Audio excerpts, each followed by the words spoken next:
Welcome back, guys. This is Sergio Paez, and we're going to do another story chat. This time we're talking about Q&A. So we're taking your questions, anything story related.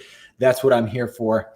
Now, have you guys had a really good Lightbox weekend? This whole week has been thrilling for me. It's been super exciting.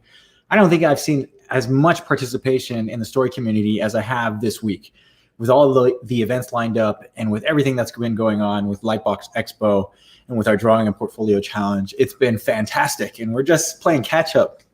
So a couple announcements just after the get-go is, if you haven't seen this before, we are doing the drawing and portfolio challenge, and I am still playing catch up to get to everybody's responses. I've been trying to email people as much as possible this whole weekend. As you've seen, I've been sponsoring talks, and we're chatting with a lot of other story professionals and doing a lot of story related kind of focus material so that you guys can get your knowledge, get your leg up, get something that you can take away, actionable steps for you to improve and to have a really strong portfolio. For those of you guys in the drawing and portfolio challenge, let me put that up on screen in case there's somebody who still hasn't heard me talk about this. You can still sign up. The registration will close tonight at midnight after the Lightbox event, and the whole Lightbox online event here. And that's for anybody who wants to improve about visual storytelling, improve their drawing, excuse me, improve their drawings, and also improve their portfolio. That's what we're going for. That course will continue. So for those of you guys in that, you're probably on lesson 3. Lesson 4 is going to come tomorrow for those who signed up first. And if you signed up today, what's going to happen? You're going to start from lesson 1, 2, and 3. You're going to go through the whole cycle, and there's still enough time to do all the work. They're actually pretty bite-sized, kind of lectures that you can go through. And really, the response has been great. We're really activating the story community, and I highly encourage you, if you're in a talk like this is an industry event, right? You're in a talk like this, you have work to show. Let's connect with each other. How about I've said this before, but let's send out our website, our social media accounts. Maybe you have an Instagram account that you've been posting regularly. How about we gain each other and gain some followers from each other, right? LinkedIn is a really big social media platform, very professional based. You can find jobs on LinkedIn. How about we exchange our LinkedIn there? Okay, we can connect with people. Let's keep it pro. Let's keep it focused on the industry stuff, and that's how we grow. That's how we get our network that we need to lean on when we're coming into the real world and trying to get jobs in storytelling. Now, let me give you a couple highlights before we get into those questions. I'm just going to go right into it in a second, but I did want to give you a couple highlights that I've seen this weekend. One, I had a really, really great time yesterday with some old story buddies, coworkers. You guys can see the replay to everything that we've done. But we had Von Ross, Lee Tang, Don Ta, let's see, I forget, there's so many. We had Calvin Sang. We had Sterling Sheehy, and we were all together, and we're talking story, and that was a really informative talk. I got a kick out of that. And then just earlier today, we had Nick Sung, and Nick Sung is going to be part of the Story Artist Mentorship Program. I'm going to put that up on screen for you guys to check that out. The early bird registration for the Story Artist Mentorship will close today. So if you guys are interested in that, you want to click on the link, look on the course registration page, and you're going to lock in the best pricing. That's the deal that we're doing for Lightbox Expo. So that ends at midnight tonight, as well as the drawing portfolio registration. So now you can still sign up for the mentorship afterwards, but the price will go up. So I recommend, if you really want to lock in a good deal, that's what you want to do there. So Nick Sung and myself, we were talking earlier just about how to break down a scene, kind of approaches to storytelling. Hopefully you guys got something out of that. And I think you can see how knowledgeable somebody like Nick is, who's been on the inside of a place like Pixar and worked on really big movies. I mean, Up, he was talking about Up. That was one of my favorite Pixar films. And he's worked on a ton of stuff. It's great. We crossed paths actually in 2006 when I was back at Pixar. We didn't really get to know each other back then, but I guess we were at the same place at the same time. If you want to see what we're doing and see the replays, you can go to that link that's on screen right now, which is pro.storyboardart.org/LBX220. That's where you can participate with the chat. You can also see us on YouTube and Facebook. And everything that we're doing is going to be recorded to those social media channels, and you can see the replay afterwards. All right. So maybe some of you guys have some highlights of what you've seen at Lightbox Expo. Have you seen some cool stuff? I'd love to kind of know what kind of things, and it could be story related or not. That's not a big deal. If it's art related and if it's industry related, I'd love to hear about it. But maybe you sponsored some things yourself. Maybe you had a table at Lightbox Expo this year, virtual table, of course. And I think what we should all do too is, how about this? I want to see the Lightbox Expo, comment box and their social media. I want to see that flooded with comments and positive comments with all the things. So I'm really appreciative of what they've done. I think they've done an excellent job transitioning from an in-person event, and now they move this to an online event. I think this is a really great format. In addition to an in-person event, I hope this kind of format will continue as well, because we can get a lot of reach and talk to artists all over the world. And the streaming platforms and just everything, that the connectedness that we have now is really great. So I want you guys to respond to them, and on behalf of me and everybody else, let's thank them for the great job that they've done. So yeah, do that. The other thing I want to say, thank you to everybody who's helped us put these events together, before I forget, and everybody behind the scenes at the Storyboard Art crew. And this includes guys like Wahab and Chad and Dara and Keely, who has saved our lives now this whole weekend, helping us in the support team, and also helping you guys, because we're all fielding questions, and I'm getting to as many of those as I can personally, because I really enjoy doing this stuff. So I promise to see see your Facebook post. After this talk, I'm going to take a little bit of a breather, and then I'm going to go in and to social media and get onto those drawing portfolio challenge assignments, which I can't wait to see. There's been some really cool stuff. So let me also repeat a couple highlights that I wanted to mention, just from things that I think are really inspiring for me to see. I've seen a lot of guys from different disciplines wanting to get into visual storytelling. So a bunch of comic artists have messaged us, and they do comics, and then they want to get into visual storytelling and kind of storyboarding. And there's a little bit of overlap there, but I love seeing that work. And I think those guys are really talented. They probably have a really good foundation just from drawing comics all the time, and to transitioning that into storyboards. There's a lot of overlap there. Comics is a really hard job to do, page, kind of ink and pencil pages. And, the pay can sometimes be very competitive and not as, let's say, not as inviting as what you can do in the entertainment and film world when it comes to narrative storytelling. So that's something that could be really appealing to those of you guys who do comics and want to get into storyboards, because the film world and the entertainment industry, as far as video games, VR, and everything else, does need these kinds of services, and they compensate you, I think, a little bit better sometimes than the comic industry. Another highlight that I saw was a lot of young artists coming through and hitting me up. I was floored earlier today with a wonderful high school artist who showed me some excellent images, beautiful perspective, and really solid character designs. And I thought, wow, I only wish I could draw like that when I was in high school. Things are changing. The knowledge is getting more accessible for people to start younger and really hone their skills.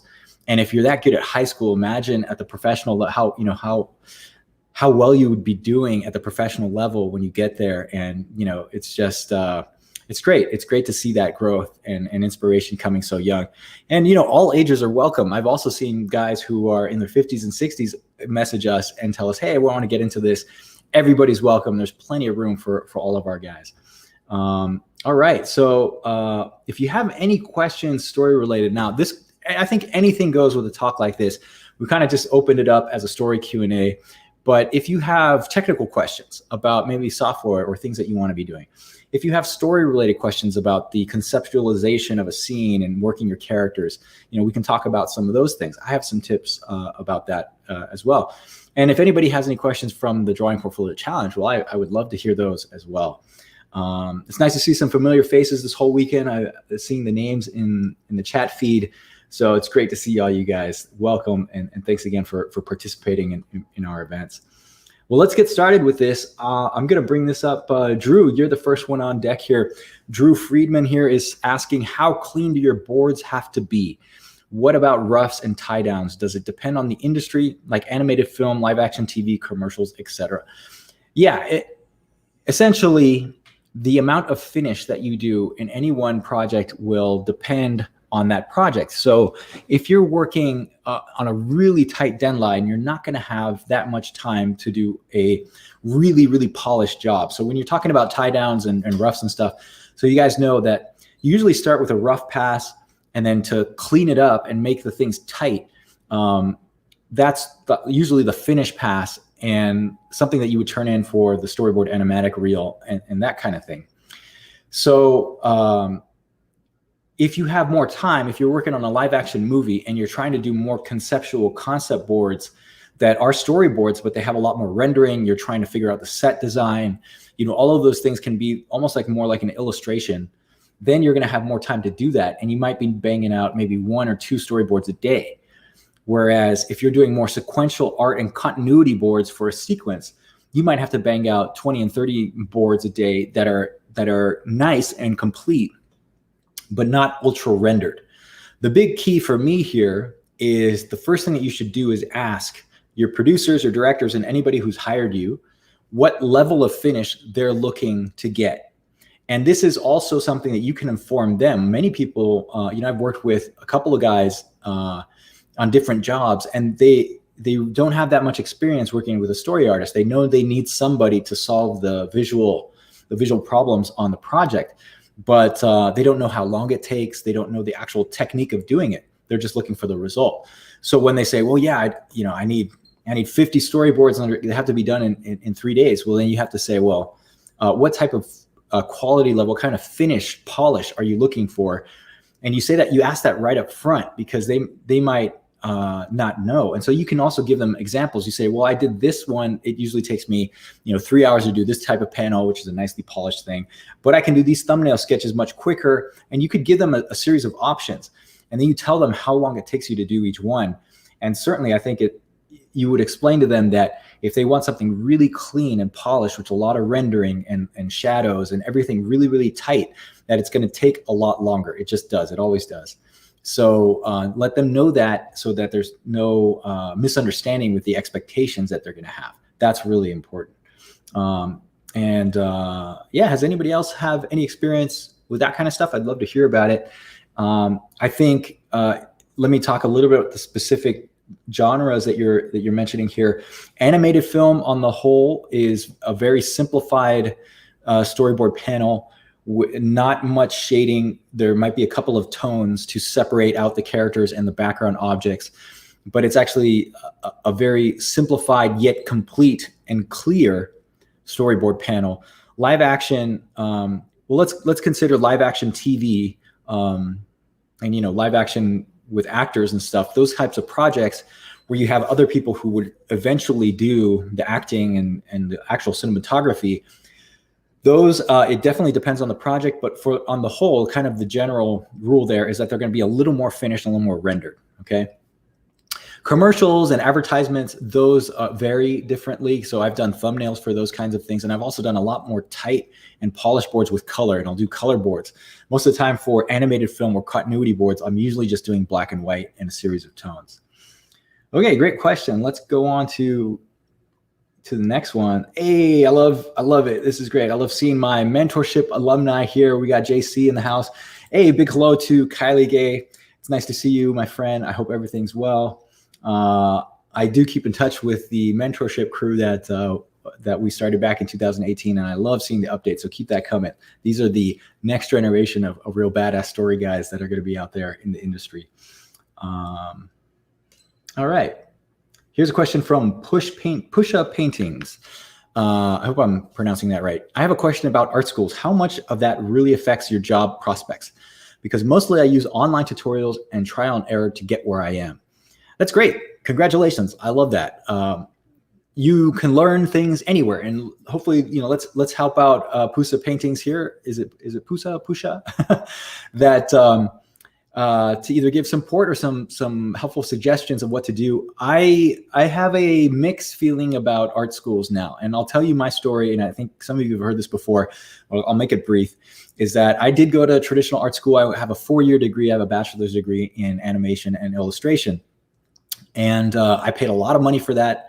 I came out of that school with $80,000 in debt, And that was that's really scary for me as a recent graduate. I didn't have any jobs lined up, and I worked really hard in school to have a portfolio. Now, I think what happened was I was able to get a job after that, and I kind of worked my way through it. But I eventually paid off that money.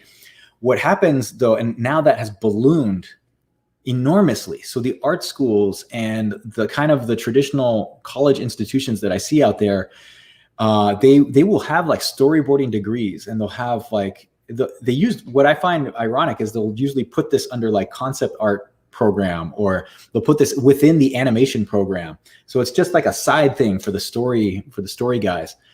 And I do this full time. This is a very, very intensive and difficult a discipline to learn.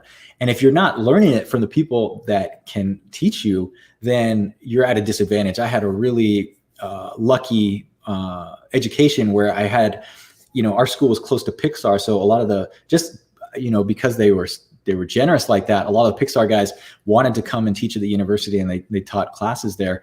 So I learned from a couple of guys that were really influential to me. And then eventually, over many years, I was able to get into Pixar, and lo and behold, one of the guys who interviewed me was my ex-teacher. So it was great. I was happy. I did, he remembered me fondly because I didn't screw off in his class, and I did good work. At any rate, one caution I always say is be careful with what your expectations are for any program that you get into. So if you're thinking about going to a college level course, you should really do your research. First, find out who the instructors are, what they've done before, look at their work, and look at their resumes. If you can. Sometimes you can't. It's like you sign up to a program, and it's like you're going to get any random instructor. So sometimes you get people who have never done storyboards teaching you storyboards. I find that it's kind of, to me, it's a little bit of a disservice, because you're paying all this money and you don't get education from directly from people who are working in the industry, if that's what you want to do. If this is a side gig, okay, hobby, you can have some fun with it. But I take this stuff serious. I'm serious about story. I'm serious about making quality images and telling a good story. I find this stuff just immensely fun and fascinating. So that's where I'm coming from. And the bad part about the rest of the warning I want to give is that it's so expensive. You come out of these art schools now with just like hundreds of thousands of dollars in debt. And if you don't have a portfolio that can get you a job, I mean, I think, it goes both ways. One, you can be a good student in any school. Okay. You have to apply yourself and you have to work. Learning art education, learning how to be an artist is a lot of self-education. Somebody can tell you something, but you have to actually do the work. It's not like they tell you something and magically you have this power to do great story art. No, you actually have to do the work and figure it out yourself from the suggestions that your mentor, your teacher, your instructor has given you. And that's how we all learn. It's learning by trial and error. So when you say that and you're doing tutorials, I say, go for it. I think that's great. And if you can find, quality material out there, I think that's even better. I will humbly put a plug for our website, storyboardart.org. And we have a lot of free resources there. There's a lot of free videos, and we do a lot of these talks and lessons. In fact, if you guys are looking for content, there's a free lesson right now. That's another shameless plug for the Drawing Portfolio Challenge. Okay. But maybe you guys have some stories and can hopefully share some things that you've learned, good and bad, from either going to college and not. One interesting thing that's happening because of this whole pandemic is that the prices of colleges seems like it's holding steady, at this extremely high level. Yet you can't actually be there physically. And, who knows when this pandemic is going to subside, and you have to pay full price for doing online education anyway. That one is like, well, I'm not so sure that that's a really good value. That's why I say, shameless plug, come to the Story Artist Mentorship. We're going to teach you what to do from two pros, not just me. You get Nick Sung in that one. So that's great. All right. This is awesome. Thanks, Adrian, for doing this. Hey, buddy, I'm glad to have you in the mentorship. Welcome. And he's sharing his work. I would love to celebrate and collaborate. I'm sure all you guys are doing this too. I just pulled you up. So share, friend, like, everything you got to do at Adrian_Pollitt. Hopefully I'm pronouncing that right. Forgive me if I'm not on Instagram. Thanks, buddy. All right. Another question here from Carlos. Okay, great. This is a juicy question. Been asked to storyboard for a film for a director. He needs 13 boards for his new film. You need some help? We got plenty of artists. Okay, he needs these to pitch his movie for his investors. Ooh, man. All right. How much should I charge him? Okay, great question here. Anybody have an answer? Anybody have an idea? I think there's a couple of things that you can do. I always say, one, you got to do your research here. And the first place to go is to the Animation Union in LA. They published the artist rates. Now that's going to give you a range. I'm not sure, I haven't checked in a while, but do a search for the Animation Guild. I think it's animationguild.org. That's what I believe the website is. You guys correct me if I'm wrong. And it really depends on the project. It depends on your location, because if you're in a place that has a lower cost of living than the United States, you're really trying to shaft people with these high prices that other guys are charging in LA. It doesn't make much sense. I think you should adjust your rates for the project, for the budget, and your own satisfaction. Because I've done things where I've given a discount to those for the producers and whoever's working on the project, because I wanted to work on that project. And I've said, hey, I'll give you a break on my rate, if I can work on this. And then it's kind of a win-win. I'll do the work, and then it's a project I'm into, right? And then they're not going to look for any other artists. I win that job essentially, right? And I've done that a couple times, and I think everybody comes out satisfied. So let's give them a number. I think a good range for a story artist, one, you want to be charging as a day rate. If you only need 13 panels, you're going to have to be creative about how you do this. Because 13 panels might take you 2 days. It might take you even 1 day. It depends on the level of finish, like I was mentioning earlier, and what the end product is going to be. It's going to be a lot of back and forth. Most of the time, there's always back and forth. So factor that into your quote. The way that I would do this, I would break down my day rate for the number of boards. I think 13 boards sounds like they want more illustrative things. So you can probably do that. On average, I think a decent board artist could probably do that in a day or two. So let's say 2 days, just to give yourself a buffer. You want to give yourself a day rate. Now, there's also a range there too. I think if you're looking on the Guild, it could go anywhere, on the low end, it could be like $300 a day, US dollars. It could, on the high end, it could go up to 700 and on up, depending on your experience level and what you have to offer to that project. And so that's something that you can negotiate. So what I would recommend to you, Carlos, here, and let's see if anybody else has any suggestions, is that you figure out where your experience level is, and what the quality level that is expected of you for those particular boards that you're trying to do. The rest of your question there is kind of funny, because he says he needs this to pitch for his movie for investors, which probably means he doesn't have a green light and he doesn't have the funds for the movie, at least in the bank yet. So most of the time, those kinds of rates are going to be much lower. They say, well, there might be some back and forth. You're going to get the director and he says, well, I can't pay you $700 a day. Would you be able to do it for $450 or something like that? I'm just throwing out random numbers here. Then it's up to you to figure out if it's worth it for you or not. And you can also, give them a counter offer. This should all be like a nice, open, friendly discussion, how you do that. And then make sure you get everything in writing. If you don't know this person, you never worked with them before, it's really important to get a contract, get that in writing. If you can, for only 13 boards and like a 2-day job, it's sometimes difficult, but you should always ask for a deposit up front or a retainer. And usually I will, it's such a short job like that, I would probably just say, you can give me, I don't know, $100, $200 or a day rate up front, 1 day up front, and you pay the second day when I turn in the work, something like that. You can also break that down per drawing and per illustration. I actually wouldn't recommend that, because what ends up happening is that you might get corrections and revisions on one drawing. And then if you haven't put that in the contract, then you end up doing more work. And, then you essentially start working for less money per hour. Okay. So yeah, anybody else have some recommendations there? And we'll go back to that too. But thanks for that question, Carlos. I think that's great. Yeah, this is awesome here. William, great comment here. Some boards require tight layouts for clarity when shipping to offshore studios, while in-house productions seem much looser. Should refined layouts be priority on my portfolio, in your portfolio? Yes, the general answer there is yes. So the question, let me see if I understand this correctly. You're right about there's different clarity levels and like finish levels for your storyboards. For your portfolio, you want to show them what you're capable of. So it doesn't make sense if you even if you had a professional job and they paid you money to do a pitch or a sequence, and you had to knock it out super fast because there was no time. And even if they were overjoyed with the work that you did within that amount of time, that if you show sketchy drawings and really rough things that are somewhat questionably clear in your portfolio, that it doesn't make much sense to show that particular sequence. What I would do is show them what you're capable of. Like I would clean that sequence up and I would put really polished drawings to show them that your storytelling is strong, your perspective is strong.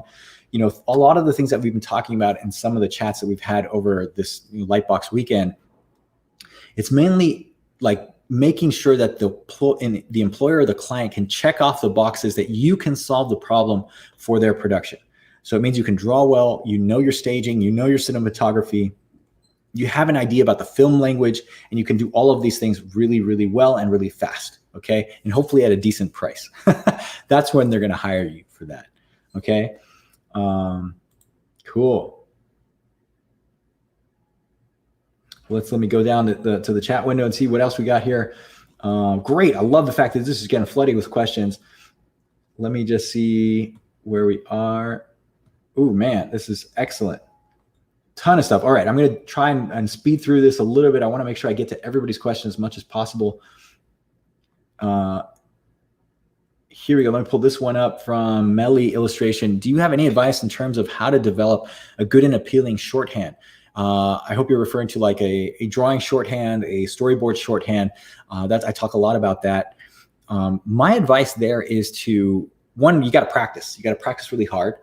And the other one is to look for, one thing that I really did when I was kind of trying to train myself to do this was I was looking at other people's storyboards and I was really trying to see what they could do and how they did it. And if there was a drawing shorthand that I liked, I would copy it. So the guys that I looked at were, other animators that were simplifying really well their drawings. And I would actually copy from like animated films. I would copy from, Japanese films, from the Disney stuff, and I would freeze frame things and I would look at the mouth shapes and the hand shapes and see if I could like come up with the drawing style that they did, but simplify it a little bit.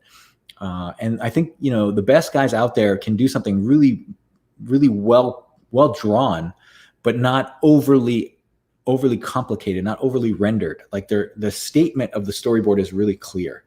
And that I think is really important when it comes to developing your shorthand. So yeah, looking at a lot of reference, and I would also try and search out. I think it's easier nowadays to see other people. Like you could do a search on any story guy that is out there working at the big studios, the ones that you want to work at, let's say, and you could find even on DVD extras or YouTube clips of how they drew something. Just freeze frame that and see what kind of style they're doing. You'll notice that a lot of times we end up doing shape drawings and like blocking in hands and simplifying expressions and eyeballs to speed up the process. So hopefully that makes a little bit of sense there. All right. This is an interesting question. Great. Everything goes here today. So this is a great question from Matt Art Story. How soon are episodes for TV animation made before the episode airs? Just curious. I'll tell you from my experience of working on, Star Wars Rebels and Star Wars Resistance and Clone Wars, those TV shows, is usually the episodes were completed almost a year in advance. We had 8 weeks to do the story. And then I think if I remember correctly, one episode took 3 full months to color, animate, and render. And then there was still maybe a week or two of corrections and stuff. And then you would go and do the final sound design, the final mix. So I think it almost took 4 months for one episode. And so you'd want to overlap. That's why you have multiple story teams within a TV show production working at the same time on multiple episodes. So you'd have, let's say, I was part of a team. I led a team of story artists. My team would be working on one episode, but then there's, team number 2 and we would overlap in the schedule, but we were working on different episodes at the same time. And so all of that got pushed in there, and it's a real science of how this actually gets done. I think it's actually a miracle that any of these things get done, because think about it. The types of TV shows that happen nowadays, they are released almost globally instantly when they're released. And a lot of the streaming stuff is like this too. And not only are they released globally, they're released in multiple languages at the same time. So they've dubbed them, they've subtitled them, and all the marketing and everything that's happened with these products are going out at the same time. That is a monumental logistic feat. If you think about it, the number of people that it takes to actually do that, the cost is huge. I mean, in the millions of dollars to do any one of these episodes.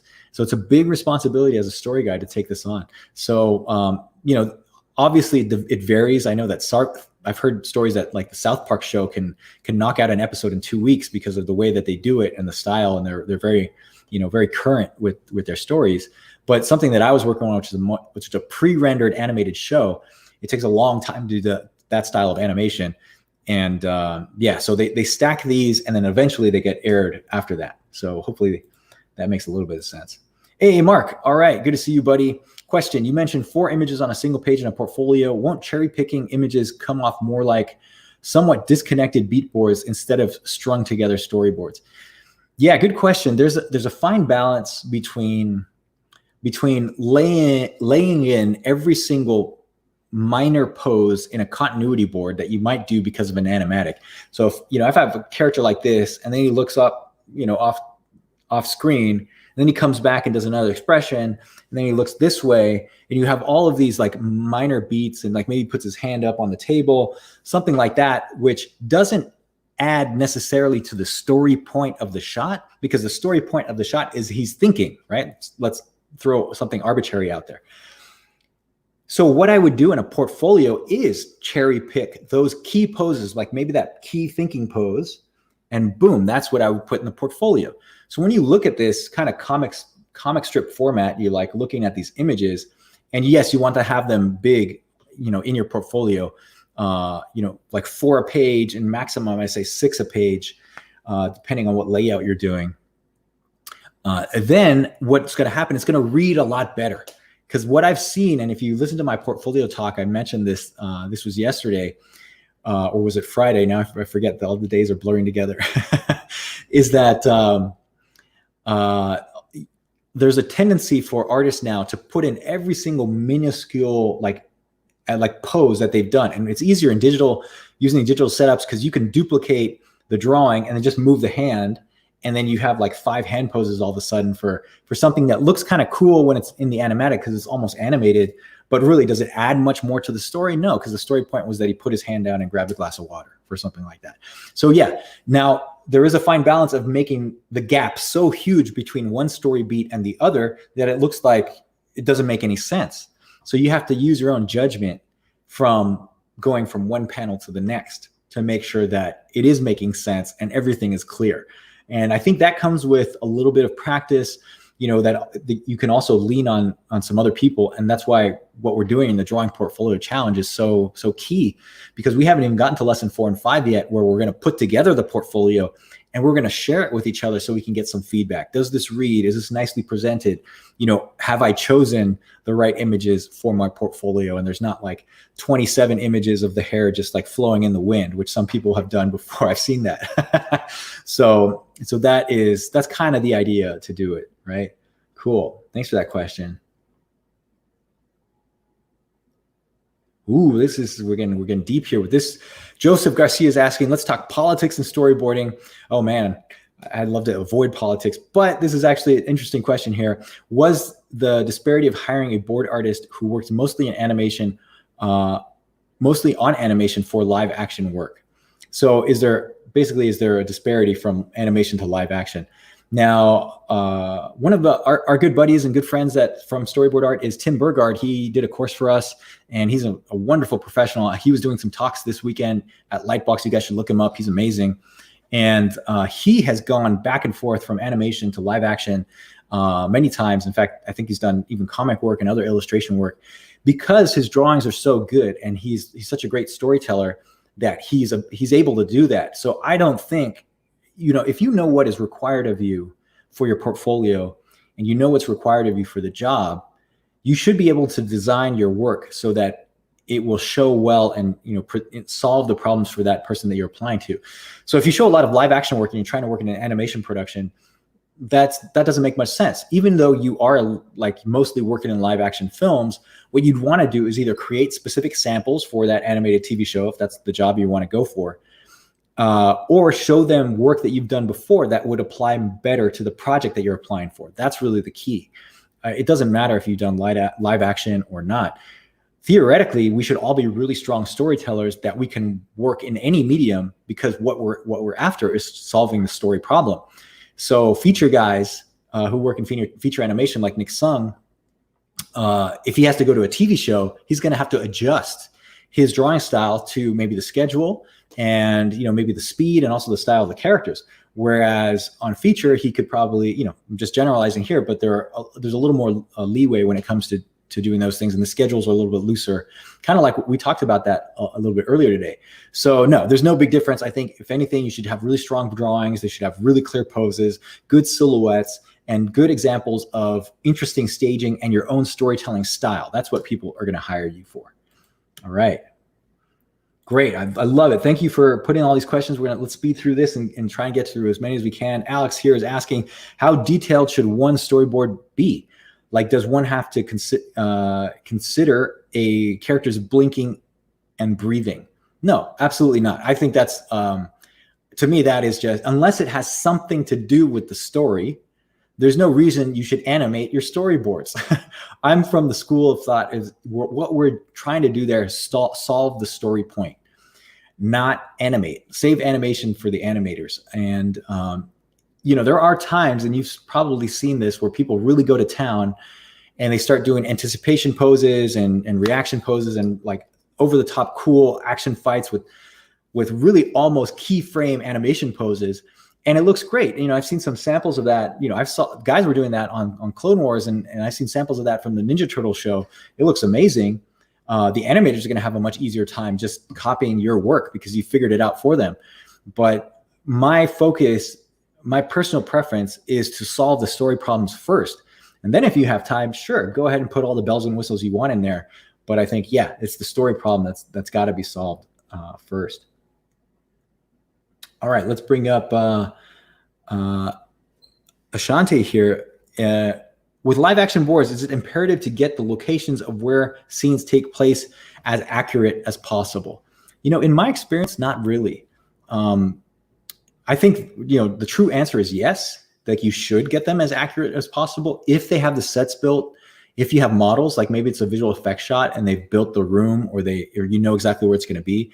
Like, in the Marvel movies, those guys went to New York City, right? So, or was it New York? I think it's New York. And so, most people, you can get a map. You can look on Google Maps and figure out where things are. You can see the general sizes of things. And that way it's going to help you when you actually do your storyboards. But I think I mentioned earlier today too, that I worked on a film where the sets weren't built yet. I didn't have that information. So I just made it up, basically. There was a general guidelines that said, well, the character is going to be in this room. It's going to be shaped like this. And, there's a chair over here. The couch is over there. And so they gave me kind of a general sketch of where the location would be. But I basically had to use my imagination to come up with the idea there. I loved what Nick said earlier. If you guys listen to the talk with Nick Sung, he said it's making a best guess. It's an educated guess as to what you think would be best for that particular scene. And there is really no wrong and right answer. There is only an answer compared, a good or bad, let's say a better or worse decision for that particular story moment. Okay. And that's almost something that you kind of build up by intuition. And then after the fact, you have to analyze if you made the right decision. And it's all subjective, because it's really what we're doing here is entertainment. And we can solve certain story problems like you're suggesting here with more information, like having a set and having, an idea of how tall a character will be and what kind of clothing they're going to wear eventually. But, you're going to have to use your best educated guess to figure out what the solution is there. All right. Thanks for that question. Here's another one from Caleb. Hello, what's the best way to practice perspective? Familiar with the concepts, but hard to execute. Yeah, perspective gets a lot of people. Anybody have any tips on that one? You might be tired of me hearing, saying the same things. I recommend a couple of books. I've been telling people through this drawing portfolio challenge, some of the books that I like. I like Andrew Loomis. I think he does a really good job of breaking down perspective tips and using diagrams that to me that make a lot of sense.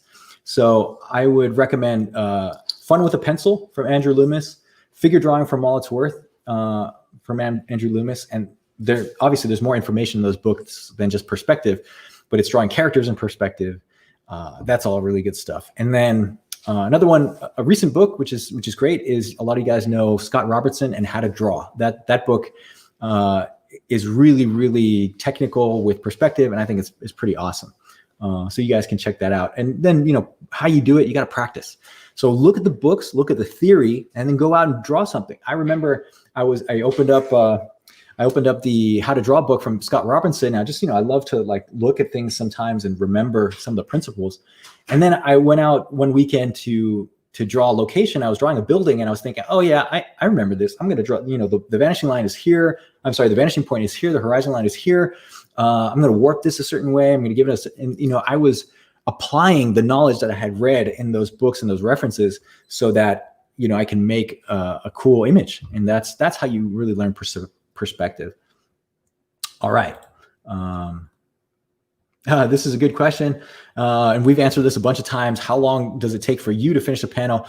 Well, I will speak to myself. It takes me as long as I need to fulfill the story point. So that if I can knock that out in 5 minutes, great. Most of the time it takes me a lot longer than that. And I do a series of roughs. I think you guys can see my process in the drawing and portfolio challenge. I did one exercise, one demo there, which was creating a 100mm lens. And I think it took me about an hour and a half or an hour and 20 minutes. And that was for one panel. So, I rendered that up with some tones. It was pretty simple, but I tried to rule out my perspective and make that tight. So it really does vary on everything. Good question here from a user on YouTube. Pardon me as I have some water. Does it help to learn the animation principles to make storyboards? If yes, how much do you recommend it? I'm a big fan. I'm an ex 2D animator. That's what I studied. That's what I first got into. That was my first professional job, was being a 2D animator. I really like to draw and I love the animation part of it.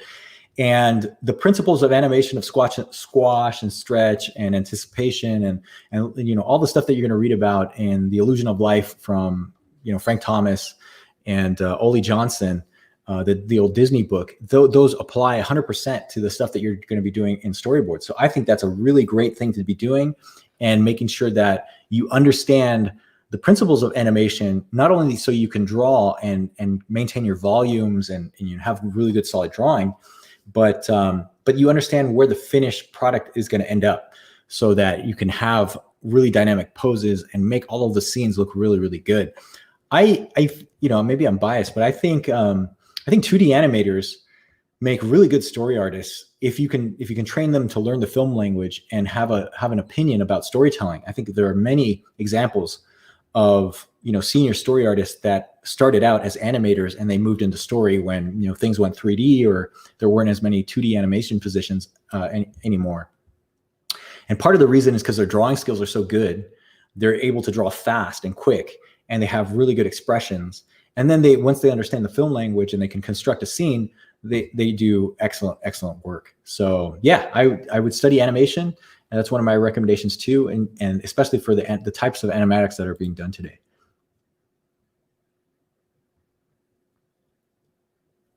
All right, let me see what else we got here. Another question from, I think is it Aaron Gutierrez? I don't know if I'm pronouncing your first name right. For portfolio, is it fair to make a board from an unused piece of concept art as in a scene that didn't make it into the movie? Is that a good way to show your ability to make a scene with one image? Yeah, you can definitely, if it's a storytelling image, if it's in the aspect ratio that you want for the movie, so 16:9 or 2:3:5, you definitely want to have in a horizontal aspect ratio. Don't put anything vertical because it's going to look like a pan or some kind of tilt up.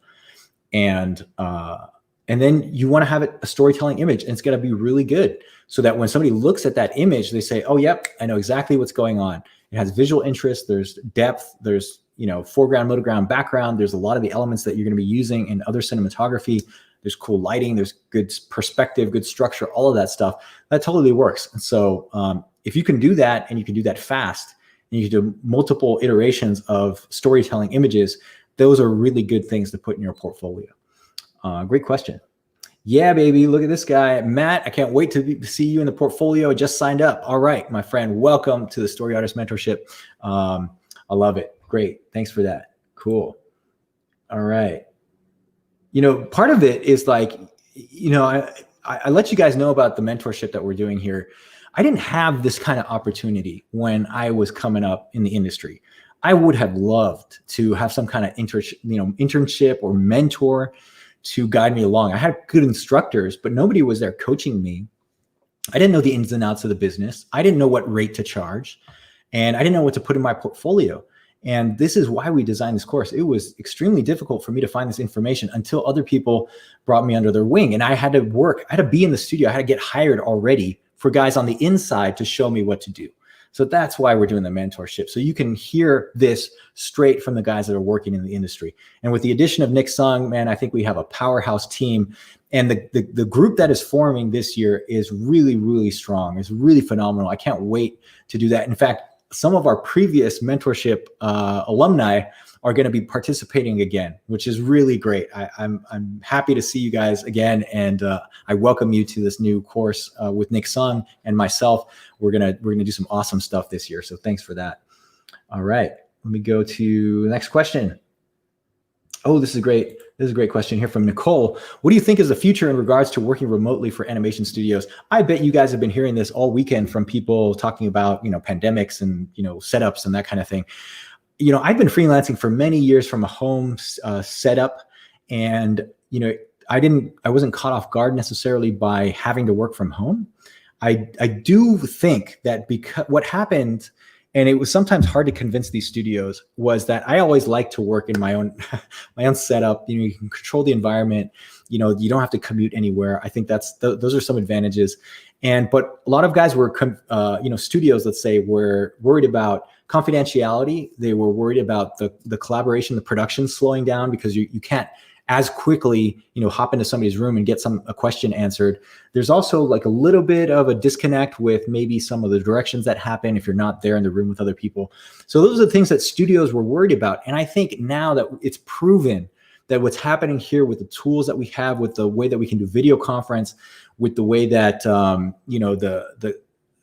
connecting to other servers, like you can, when I was working freelance, I did a stint for Lucasfilm while working freelance, working at home, and I connected to their servers. Everything was protected on their servers. I had to get special permission and passwords and access to them. And I could do that. I could access that on my home computer. That's a lot of what's going on right now in the visual effects and entertainment industry. And so I think that trend will continue. I really do see that once they figured out that they can have people off site, there's obvious advantages to that. One, you can have less office space. Okay. Two, you can solicit artists from all over the world, right? If they're willing to do that. So if you have a particular style that's really unique and it could be in demand, somebody could actually hire you from across the world, and you're able to work and collaborate together. So this remote working environment, I think, will continue. I don't see this trend going away. That doesn't mean the studios are going to close down. That doesn't mean they're, all of a sudden everything's going to go virtual. I don't think that's going to happen overnight.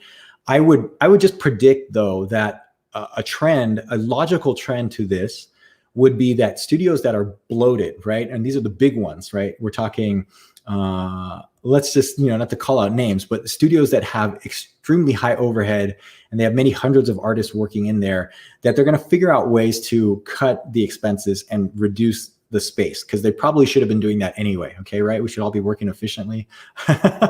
So that might happen, and you might see a little bit of a reduction in, let's say, office space and actual physical collaboration. But if any of you guys have been to LA, I mean, and I was in Northern California too. Both of these, like, kind of film centers or animation centers have advantages and they have disadvantages. One of the biggest disadvantages was the traffic. Like in the recent years, LA is famous for having all these like crazy heavy, bumper to bumper traffic from at all hours of the day. It takes you an hour to get anywhere, even if it's like, 5 minutes away or 5 miles away. It takes you a crazy amount of time to get there. And the Bay Area was getting really similar to that. So there are advantages of just staying home, you can actually get more work done in the same amount of hours. Those things I think are benefits. And then you don't have to actually move to New York, LA, London, Vancouver. You can actually work in, let's say, an outside of these film centers, hopefully with a cheaper cost of living, and take advantage of that. So that's a trend I think is pretty cool. And whoa, Nada Creatives here says art school is overrated. Ooh, you said it. I didn't say that. Okay. And then you have a follow-up here. Online specialized schools are probably better to do. All right. Well, take it from Nada. Okay. Let's see. For those who are trying to get into storyboarding, what is the best thing to have in a portfolio besides an animatic? And where can I find scripts that I can use to practice storyboarding? If you guys can help me out, I'm sure there's a bunch of links that we can find from scripts. Wasn't there, I think somebody passed me, there was like just like IMDb was the Internet Movie Database, there was like an internet script database somewhere. And for whatever reason, the scripts were getting put out there and you can actually see them or you can download them, I think. Somebody help me out. Am I making this up? Hopefully I'm not dreaming about this. I think somebody sent me that. And if that exists, let's all share it because we can see the way that scripts are constructed and we can work on those things. So yeah, I would recommend doing that, having script work and also having different samples of different styles of your storytelling. You have comedic styles, you can have dramatic styles, you can have, action sequences. Those kinds of things are really important. Animatics are good too. So I recommend all that as well. But really it's a matter of showing off well your storyboarding. So check out lesson 4 and lesson 5 in the Drawing Portfolio Challenge. We're going to cover that a little bit. Cool. Here's, hey, Kylie's saying, I think it's good if you need the structure or you want to teach higher level education later in life or need it for visa purposes. Oh, there we go. All right, cool. This is a defense of art schools and learning environments. Yeah, I agree with you. I'm not trying to downplay schools out there. There's a lot of great things that come from being in school. And one is that if you haven't learned like how to be a self-starter and have self-discipline, one thing that's good is being in an education environment. They're gonna, hopefully they can whip you into shape. And so you're a little more, you have a little more follow through with things like that. Plus you meet a lot of cool friends and a lot of cool people. So that's one good advantage of there. Yes. And the other thing is if you eventually want to teach at the university level, these guys sometimes require you to have a degree, either a bachelor's degree and sometimes even a master's degree. So that is something just to think about for there. All right. Great questions, by the way. Davin here is asking, any recommendations for finding freelance storyboard work, like commercials, etc.? Is signing up with an agency the only way to get consistent work? No, I don't think so. I think you can get pretty consistent work just on your own. Building up the network, participating in events like Lightbox, coming to things like the Drawing Portfolio Challenge and meeting other people. And through that and through what we're doing, building the network, you're going to hear about jobs and hear about things from others. That's really the idea. And, maybe somebody lands the jobs and they get too busy. So then hopefully, a good buddy in your network can say, well, I need some help. And they're going to pass you that recommendation. Does anybody have any recommendations for that? And you go ahead and chat that into the chat feature here. I would recommend for finding freelance work is one, having a really good social media presence so that people can find you and that you don't have to do as much of the legwork. So let these mechanisms of social media work for us. Things like LinkedIn, Instagram, having a website, and then publishing on a regular basis so that you show people your professional work and show samples of that. I know a couple of guys I've been talking with recently in some of my live streams, they've been doing that and having a lot of success. So that's one thing that you can do. As far as like where, if you want to do a job search, there's like job boards, I think like Mandy.com or Indeed. Certainly take a look or keep these guys close, like bookmark the companies that you follow so that, like when the Pixar opens up or Nickelodeon or Disney or any of these guys that you really want to work at, when they have a job opening, you're going to be the first to know because you're checking on these things on a regular basis. Okay, cool. This is a great question here. Let me have another sip of water, please. How relevant are comics with storyboarding in today's world? I know some artists got into storyboarding with their graphic novel, but is that a possibility today compared to 15 years ago? It really all depends. To me, the answer to that is how good your storytelling is and how good your drawings are. Yes, you can, if you have a lot of comic work and you can show cinematic work that has sequential art to it, you're good with camera angles, you're good with drawing, you have, knowledge of how to do different perspectives, and that relates to the camera lenses. If you do that, then you're going to have an easier transition into doing storyboarding. So if you start out in comics, you can go into storyboards. Now, there's no guarantee of anything. So you definitely have to have the samples ready to go for that. And is there anybody here that's done comics and then moved into storyboards, or vice versa? I think for me, it's a little bit easier because I started in story. I have done a couple comics, but people have found me because of my story work. And then I've done like comic layouts and things like that to help with a team setting, like a graphic novel. I did that on a motion comic, and that was a lot of fun. So yeah, the skill set, there is some transition and like overlap from that skill set. So that's something I would say there. Cool. Oh no, we got Kay here who has a story for us. 1 year at SCAD put me in $40,000 in debt. 1 year, ouch, man. Is that a 4-year program? Does that mean you're going to be $120K if you do that? Great experience with the staff, but I just couldn't afford that. Yes, this is my fear, because check this out. If you have to do 4 years of that and you get $120K in debt, or what is that? 4x4 is $160K in debt. How long are you going to take to pay that off? That, I think, it puts you at a disadvantage. What if you want to move and there's a production that opens up in London? I know guys who started up on a film in South Africa, which was a really great movie and a good production, and they went for it, and that's great.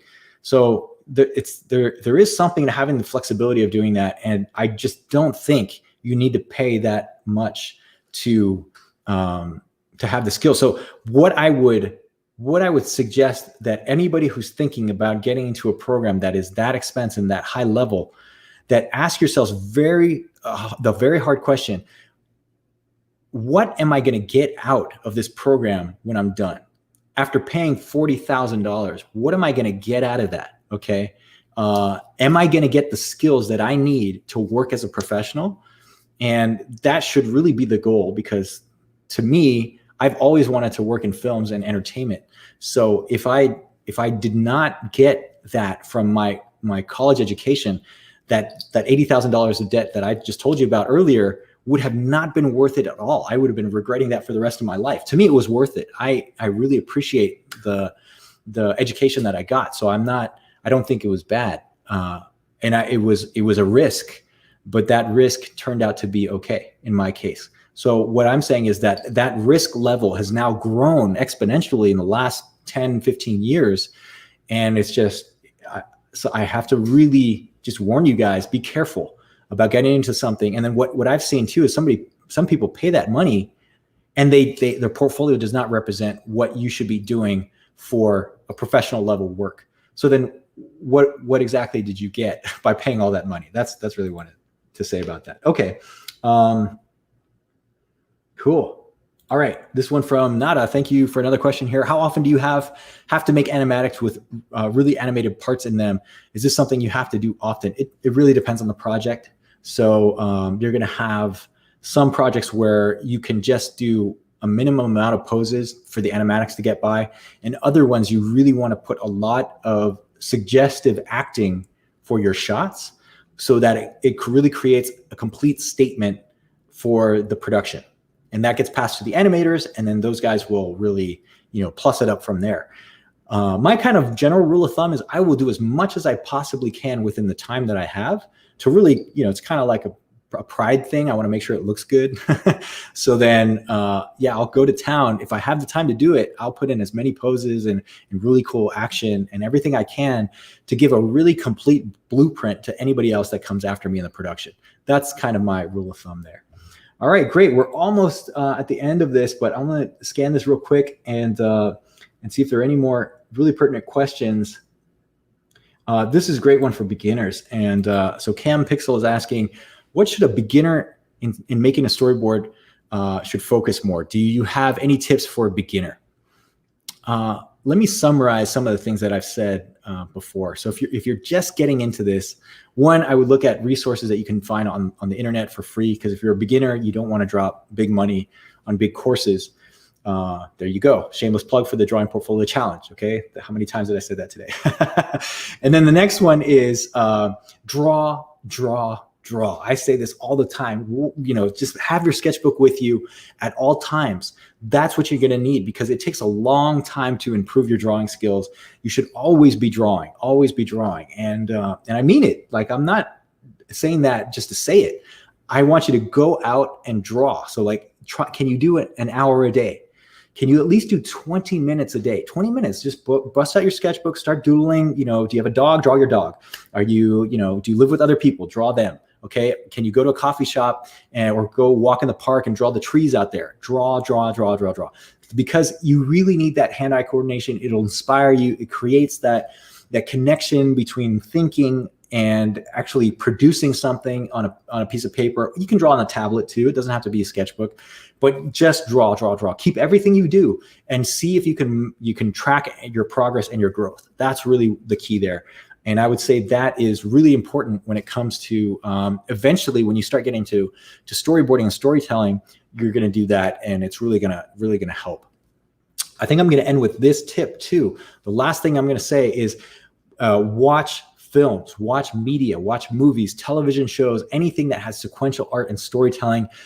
Watch that with a very analytical eye so that you can learn from these things. So don't just watch a TV show and be entertained. Turn your brain on as you're watching this and think to yourself how they've created the situation that these characters are in, what the motivations are, and see if you can break down some of these things so you can eventually reconstruct that in your own work. That's what you want to be doing there. All right, my friends, I think this is a good place to end it. I want to thank each and every one of you guys for joining me today, for participating in the things that we had in Lightbox Expo, for also participating in the Drawing and Portfolio Challenge. I'll just remind you guys one more time that after this talk, I'm going to take a little break and I'm going to jump right in and start giving comments to people online and by email. So I really look forward to doing that, and I really appreciate the enthusiasm and the inspiration that you give everybody by doing these kinds of things.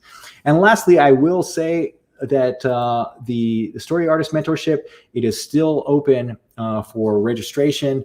The early bird registration is on now. That closes tonight. So if you really want to lock in the best price, you want to do that for the Story Artist Mentorship. And the registration will close on the 25th. All right, and I'll leave you guys with a little more information about that mentorship. I look forward to seeing everybody out there continue working hard and continue working on your projects. And we look forward to seeing how awesome your stories can really be in the future. And I can't wait to see what you guys produce. All right, take care, my friends. We'll see you next time. The mentorship experience has been the best learning experience that I've ever had about story. It was a game changer. Yeah, this last year, it's sort of felt like it's been an extension of my schooling experience as far as I think the consistency of work, the challenge of the assignments, again, the feedback, which has been so great and appreciated.